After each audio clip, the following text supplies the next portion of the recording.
ओम शांति। आज 31 मार्च 2022 है और आज प्यारे बाबा के साकार रूप से चले हुए मधुर महावाक्यों को स्पष्ट करेंगी आदरणीय आशा दीदी। ओम शांति दीदी। बाबा ने कहा, मीठे बच्चे, ज्ञान मार्ग में तुम्हारे ख्यालात बहुत शुद्ध होने चाहिए। सच्ची कमाई में झूठ बोला, कुछ उल्टा किया तो बहुत घाटा पड़ जाएगा। हम आत्माएं बेसिकली सच्चिदानंद स्वरूप है। शिव बाबा की संतान वो भी सच्चिदानंद स्वरूप है। सचखंड की स्थापना कर रहे हैं। सचखंड की स्थापना सत्यता के बल पर कर रहे हैं। तो बाबा कहते हैं फिर जो पुरानी दुनिया की बातें हैं, झूठी बातें हैं, उनका क्यों वर्णन करना, सोचना, श्रवण करना। एक झूठ 100 झूठ बुलवाता है। एक झूठ कई पाप कराता है, इसलिए उस पर सावधान करें बाबा। प्रश्न है, जो तकदीरवान बच्चे ऊंच पद पाने वाले हैं उनकी निशानी क्या होगी? उत्तर, उनसे कोई भी खराब काम नहीं होगा। यज्ञ की सेवा में हड्डी हड्डी लगाएंगे, उनमें कोई भी लोभ आदि नहीं होगा। दूसरा बात, ये ऊंच पद पाने वाले निशानियां हैं। हाँ, अपने आप को सफल करेंगे, स्वयं को सफल करेंगे। अब स्वयं में बहुत कुछ आ जाता है, तन भी आता है, मन भी आता है, धन भी आता है, समय भी आता है, संबंध भी आते हैं, सब कुछ आता है। तो अपना सब कुछ हड्डी हड्डी सफल करेंगे। दूसरा बाबा ने कहा कि वो बहुत सुखदायी होंगे, मुख से सदैव ज्ञान रतन निकालेंगे, बहुत मीठा होंगे। तीसरा बाबा ने बतलाया, वो इस पुरानी दुनिया को जैसे देखते हुए भी देखते नहीं है। उनके अंदर ये ख्याल नहीं आएगा, जो तकदीर में होगा देखा जाएगा। बाबा कहते, ऐसे बच्चे कोई काम के नहीं, तुम्हें तो बहुत अच्छा पुरुषार्थ करना है। हाँ, बाबा को वो बच्चे अच्छे लगते हैं जो पुरुषार्थ ओरिएंटेड होते हैं, जो अपने भाग्य को लेकर के बैठ जाते हैं कि जो होगा सो देखा जाएगा। वो तो एक लिहाज से बच्चे ही नहीं हुए ना, स्टूडेंट ही नहीं हुए। आज का गीत है, हमारे तीरथ न्यारे हैं। ये भक्ति मार्ग के गीत है। तुम जानते हो हमारी ही महिमा हो रही है।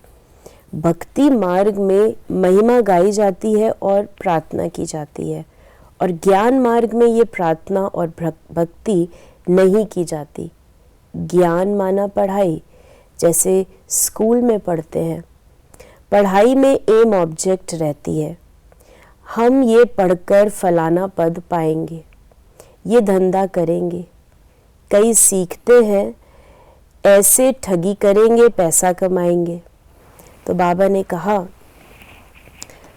कि गवर्नमेंट की चोरी करते हैं धन कमाकर अपने को सुखी करने के लिए, और बाल बच्चों को सुखी करने के लिए, पढ़ाकर शादी आदि कराने के लिए। यहाँ तो तुमको पैसे कमाने की बात ही नहीं, ये है पवित्र पढ़ाई। ये देखिए, बाबा हमको समझ दे रहे हैं कि बच्चे, तुम्हारी ये पढ़ाई अलौकिक है, और अलौकिक पढ़ाई में कमाई का तरीका भी अलौकिक है, लौकिक नहीं है। जैसे दुनिया में लोग कमाते हैं, झूठ सच बोलते हैं, रिश्वतखोरी करते हैं आदि, क्यों? उनके सिर के ऊपर उनके बोझ होते हैं। बच्चों को सेटल करना है, ये करना है, वो करना है। लेकिन तुम्हारे ऊपर तो ऐसी कोई बात नहीं है, तुमको तो ऐसा कुछ करने की ज़रूरत नहीं है। इससे सच्ची कमाई में तुमको तल्लीन रहना चाहिए। और बाबा ने ये भी बतलाया कि बाबा ने कहा, परंतु कई कहते हैं हमें तनख्वाह कम मिलती है इसलिए ठगी करनी पड़ती है, क्या करें। परंतु इस ज्ञान मार्ग में तो ऐसे कोई ख्यालात नहीं होने चाहिए, नहीं तो दुर्गति हो पड़ेगी। ये बात समझने की है। देखिए, ठगी करनी पड़ती है क्योंकि तनख्वाह कम है, और मेरे पर जिम्मेवारी ज़्यादा है।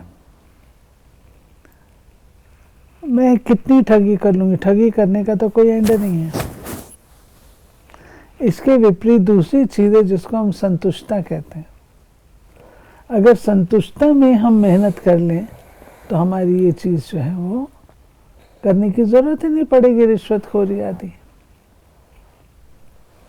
फिर बाबा ने कहा कि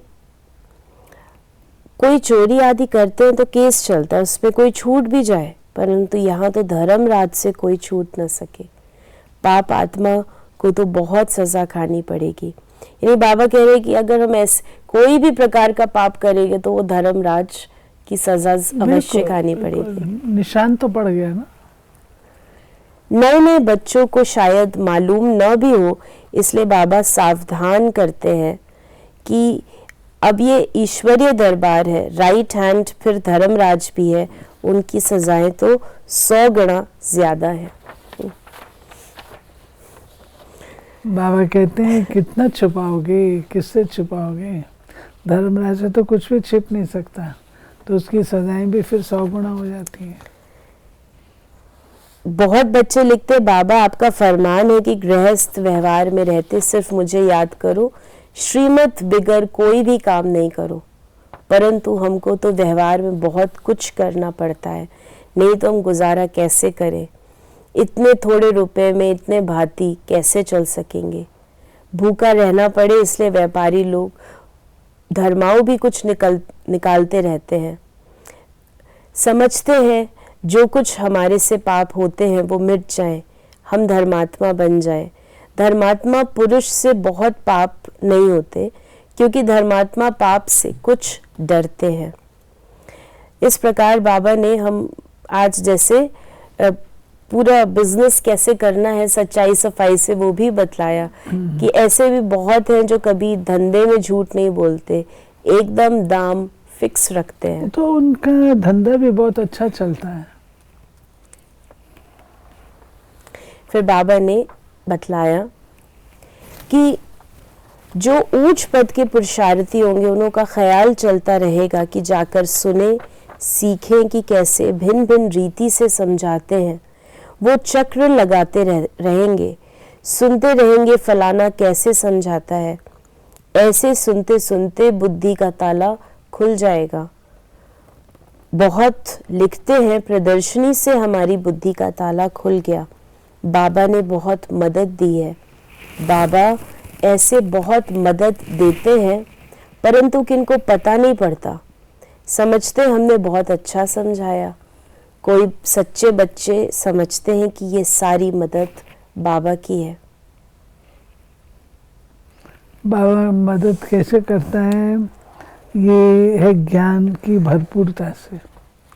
देखिए,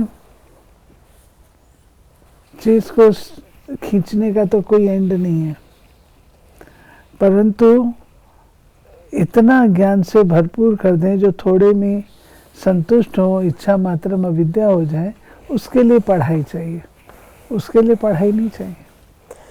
बाबा ने कहा, बाबा के लिए ही लिखा है, सद्गुरु का निंदक ठौर न पाए, जरा भी कड़वापन अवगुण आदि नहीं होना चाहिए।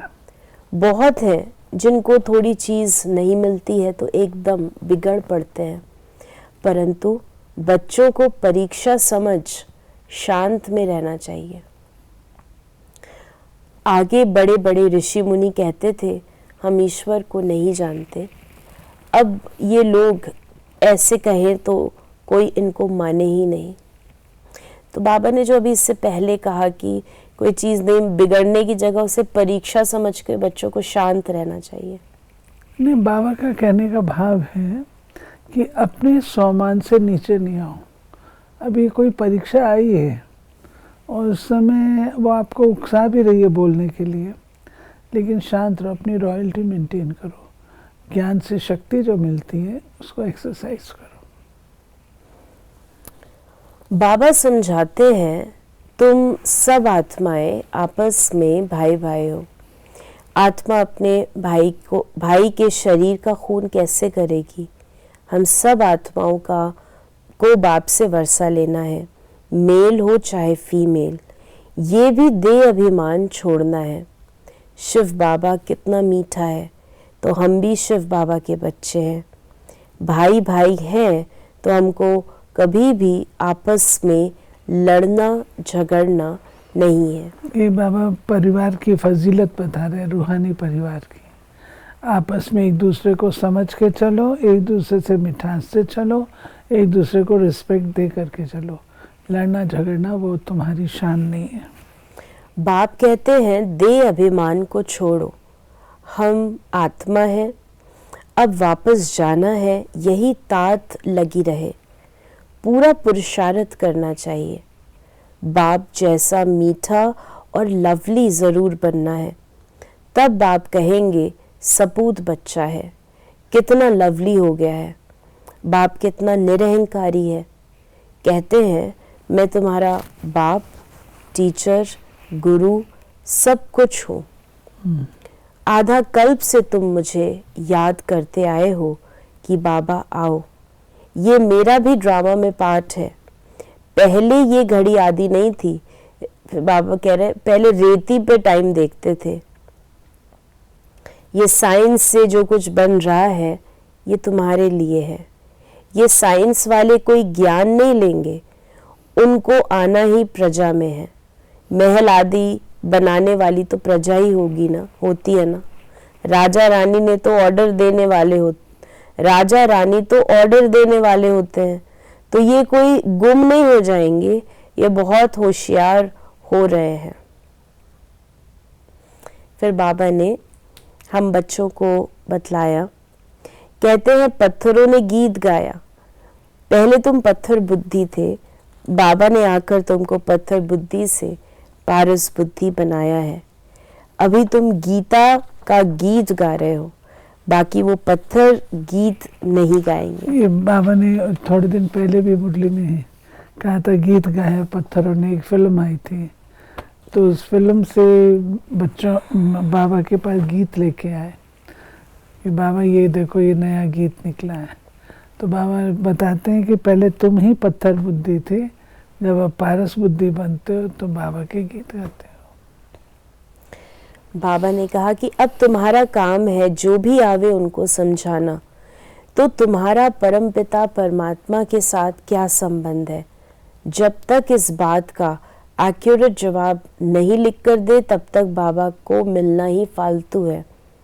पहले बाप को जाने तब समझें कि बीके किसकी पोत्रियां हैं। बड़ी ऊंची मंजिल है। 21 जन्मों की बादशाही गरीब से गरीब भी ले सकते हैं। विश्व का मालिक बनना कोई कम बात है क्या? सिर्फ श्रीमत पर चलना है।